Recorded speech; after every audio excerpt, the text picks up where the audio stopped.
All right, let's dive right into a rigorous, empirical, linguistic autopsy of 1 John 2, 3 through 11. We're zeroing in entirely on technical text parsing and discourse architecture in Koine Greek, leaving the pastoral applications completely at the door. If you're an advanced student, Greek scholar, or biblical linguist, you are exactly where you need to be. Here is how we're breaking this down: textual architecture, systemic functional linguistics, cohesion and participant chains, and finally, a spatial verbal aspect mapping. Let's kick things off with Part 1, Textual Architecture and Themes.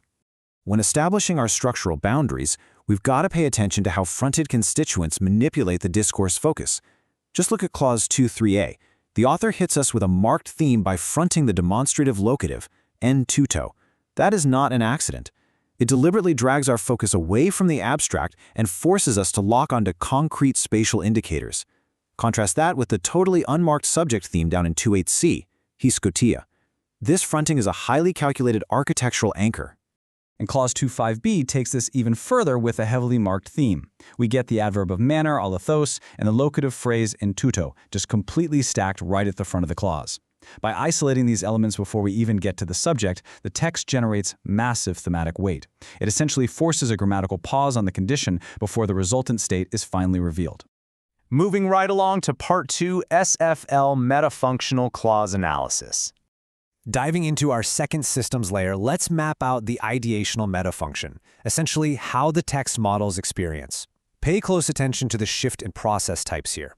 In 2.3a, we're dealing with a mental cognitive process featuring an implicit we as the sensor. But then drop down to 2.6c and we suddenly shift to a material process with ekinos as the actor. This is brilliant because it objectively tracks the narrative's movement from internal cognition straight out into external physical action. Now, the crucial thing to watch is how the interpersonal metafunction shifts the speaker's stance. Up in 2.7a, we're wrapped in this affectionate pastoral solidarity with the vocative agapiti. But just a breath before that, in 2.6b, we get slapped with strict obligatory modality via the verb ophili. The linguistic stance is literally pivoting back and forth, rigidly managing the relational distance between the author and the audience. That brings us to Part 3, Cohesion and Participant Chains. Let's trace the epistemic chain. Notice how these cognitive mental processes link across the clauses to form a continuous, unbroken lexical network.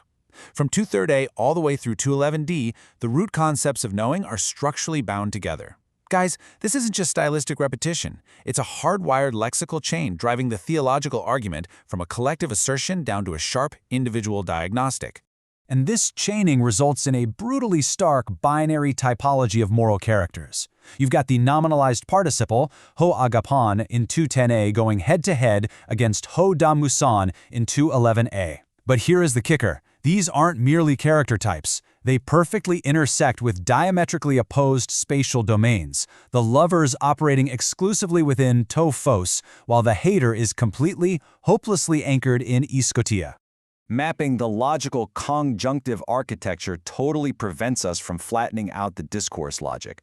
Over on the external plane, conjunctions like kai are basically just advancing the additive historical sequence. Easy enough. But on the internal plane, that's where particles like oti, aeon, and Allah are doing the heavy lifting for John's internal rhetorical deductions. Which perfectly sets up our final section, Part 4, Spatial Verbal Aspect Mapping.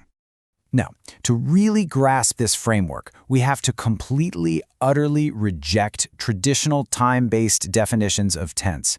Throw out the whole past action with present results idea. In Constantine Campbell's empirical model, the Greek verb does absolutely not semantically encode time. We are relying entirely on spatial metaphors, specifically the author's subjective spatial viewpoint. So let's define our terms spatially.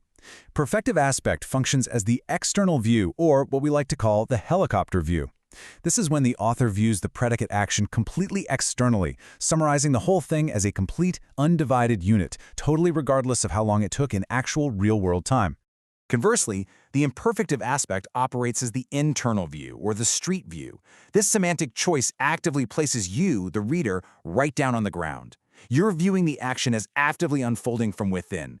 It's like you're literally standing inside the parade watching it march past, rather than hovering over the whole shebang at a helicopter. Let's visualize Campbell's axis of proximity.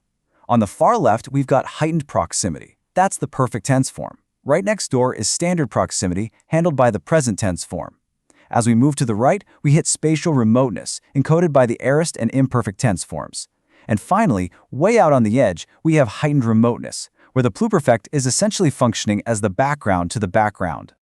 Jumping back to clause 25b, the perfect tense form tetelioetai acts just like a magnifying glass.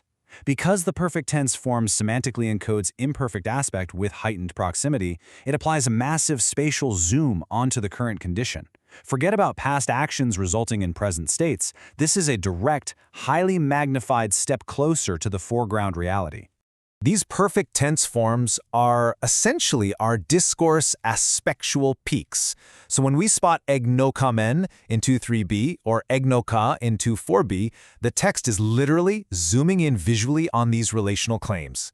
It yanks the reader into highly focused proximity to the action, and it does this without leaning on a single notion of temporal ongoing consequences. Check out this incredible contrast in proximity. Up in clause 2cc, the aorist background narrative line, periapatisen, frames an external helicopter view of a historical walk. But immediately after, in 2.6d, the discourse pivots hard to the present infinitive, periapatin. This foregrounded imperfective verb yanks the action straight out of a remote summary and into internal immediate proximity. And it's a similar story with the imperfect tense form in clause 27c, ichete.